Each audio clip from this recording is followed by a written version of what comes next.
Salam sejahtera Malaysia. Denyut nadi suara rakyat bergema di channel ini. Ini bukan malu pasal Pak Agung bagi PRU 15, bukan ah. Tapi ini anak saya punya kerja. Anak saya punya kerja, dia kasih treatment muka.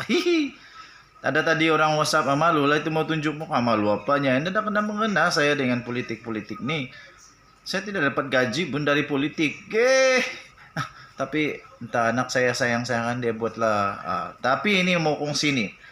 Rupa-rupanya di sebalik daripada keputusan yang dipersetujui oleh Seri Paduka Baginda yang di Pertuan Agong untuk pembubaran parlimen, rupanya terselit satu rahsia yang ramai orang tidak tahu. Ramai orang tidak tahu, tetapi sudah pun diketahui. Rupa-rupanya rahasia itu yang menyebabkan Seri Paduka Baginda yang di Pertuan Agong setuju berkenaan untuk pembubaran. Jadi tuan-tuan dan puan-puan yang dihormati sekalian, makin gatal lah. Sudah keras. Rupa-rupanya Seri Paduka Baginda yang di Pertuan Agong sebenarnya menzahirkan rasa kecewa. Terasa amat kecewa dengan perkembangan politik semasa. Dan Baginda tidak mempunyai pilihan selain memperkenankan permintaan yang amat berhormat Perdana Menteri bagi memulangkan kembali mandat kepada rakyat untuk memilih kerajaan yang stabil. Tuan-tuan dan puan-puan yang dihormati sekalian, rupa-rupanya ini yang terjadi. Ini sebenarnya yang terjadi, yaitu Seri Paduka Baginda yang di Pertuan Agong kecewa dengan politik Malaysia. Tidak pernah berubah. Orang-orangnya selalu saja buat banyak perkara, hal-hal yang mengecewakan Agong. Justru Seri Paduka Baginda menzahirkan harapan agar Suruhanjaya Pilihan Raya menjalankan pilihan raya umum ke-15 dalam tempo terdekat dengan mengambil kira monsun timur laut yang diramal bermula pertengahan bulan November tahun 2022. Saya pun setuju. Kalau mau buat cepat-cepat sebelum banjir. Harap-harap jangan banjir lah. Kalau banjir, tolong hantar kami tempat kami pergi mengundi. Kasih hantar kami pelampung, jaket keselamatan, banyak-banyak lagi lah. Okey. Seri Paduka Baginda menegaskan bahawa negara yang kukuh adalah penting bagi menjamin kestabilan dan kemakmuran ekonomi yang berterusan demi kesejahteraan negara dan rakyat secara keseluruhan. Saya setuju dengan titah daripada Seri Paduka Baginda yang di Pertuan Agong ini, yaitu kestabilan politik itu penting. Harap-harap selepas ini ada majoriti besar lah, tapi tidak tahulah. BN yakin sangat boleh menang, tapi pun tidak pasti juga berapa dorang boleh menang. Dorang bolehkah dapat majoriti 2/3 atau terpaksa bergabung lagi dengan parti yang lain. Dengan perikatan yang lain apakah tidak pasti lagi. Harap-harap kalau BN menang lah besar-besar, alang-alang. Kasih 2/3. Kalau PH menang, kasih 2/3, alang-alang, supaya betul-betul tiada lagi cacah merbah. Tidak ada lagi sekejap itu. Tapi yang bagus sekarang ada sudah akta lompat parti. Tiada sudah lompat parti ya. Macam-macam paci-paci dalam politik. Datu-datu, datin-datin. Apakah dalam politik kamu tidak boleh melompat-lompat sudah macam entah di hutan itu. Seri Paduka Baginda mengajak rakyat bersama mendoakan agar negara dan rakyat sentiasa dirahmati, diberkati dan dilindungi daripada sebarang bentuk musibah, khususnya bencana banjir.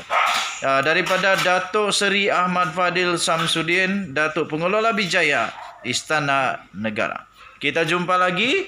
Daulat tuanku. Dan selamat berjaya kepada semua parti politik yang bertanding. Saya akui, saya terus terang, saya undi parti istri. Bye-bye. Salam sejahtera Malaysia. Salam sejahtera tuan-tuan dan puan-puan. Selamat pagi tuan-tuan dan puan-puan.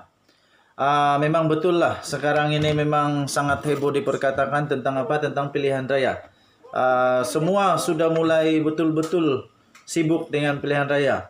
Tiada parti yang tidak sibuk dengan pilihan raya sekarang. Mana-mana parti memang sibuk lah. Jadi walaupun ramai orang kata bubar besok lah, bubar tahun depan lah, tapi nampaknya memang bahang pilihan raya itu memang betul-betul ada, tuan-tuan dan puan-puan. Setiap parti pun sudah mulai untuk mencongak siapakah calon-calon yang sesuai. Malah kalau di tempat kami ni, semua yang bakal-bakal calon yang dilihat sebagai ingin menjadi calon memang semuanya sibuk. Sibuk ikut inilah, menyanyi, karaoke lah, macam-macam lah. Macam-macam. Yang penting memang sibuk lah. Terbaru ini, UMNO Selangor pula mengejutkan Zahid Hamidi dan juga Ismail Sabri Yaakob. Tok Mat Hassan pun pasti terkejut. Semualah terkejut. Kenapa? Mereka mendahului memberikan senarai calon dalam masa terdekat ini. Siapa bakal calon di sana? Dan yang bagi senarai ini ialah Noh Omar. UMNO Selangor serah senarai calon dalam masa terdekat, kata Noh Omar. UMNO Selangor akan menyerahkan senarai calon 22 bahagian parti. Parti itu yang bakal bertanding dalam pilihan raya umum PRU 15 kepada pemimpin tertinggi parti UMNO dalam masa yang terdekat. Demikian kata pengerusi perhubungan UMNO Selangor, iaitu Tan Sri Noh Omar, berkata senarai itu melibatkan 5 calon bagi setiap kawasan parlimen dan Dewan Undangan Negeri DUN di Selangor. Katanya sesetengah bahagian juga akan melibatkan 6 calon, termasuk penyandang kerusi yang sedia ada. Katanya kepada pemberita selepas merasmikan mesyuarat perwakilan wanita UMNO bahagian Tanjung Karang di Institut Pengurusan Peladang di IPP di Tanjung Karang hari ini. Sementara itu, Noh berkata beliau menyerahkan kepada pucuk pimpinan parti bagi menentukan UMNO bergerak secara solo atau sebaliknya. Jadi katanya kita sentiasa akur dengan arahan pucuk pimpinan. Kini hanya menunggu keputusan penuh pimpinan parti dalam menentukannya, katanya lagi.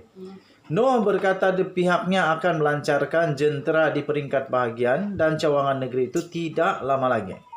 Sebelum ini media melaporkan pengerusi perhubungan negeri akan mengemukakan nama calon kepada pimpinan top 5 bagi penentuan calon UMNO bermula Isnin. Top 5 merujuk kepada Presiden UMNO sendiri, iaitu Datuk Seri Ahmad Zahid Hamidi, timbalan presidennya iaitu Datuk Seri Muhammad Hassan, serta 3 naib presiden iaitu Datuk Seri Ismail Sabri Yaakob, Datuk Seri Muhammad Khalid Nordin dan Datuk Seri Mahazir Khalid. Ahmad Zahid dilaporkan berkata calon pilihan parti itu perlu mempunyai kriteria WALI, iaitu boleh memenangi, winnable, diterima, acceptable dan disukai, likeable. Okey, itu wali, WALI. Okey, tuan-tuan dan puan yang dihormati sekalian, banyak persoalan terutamanya calon-calon heavyweight. Di manakah mereka akan bertanding? Siapa lawan mereka?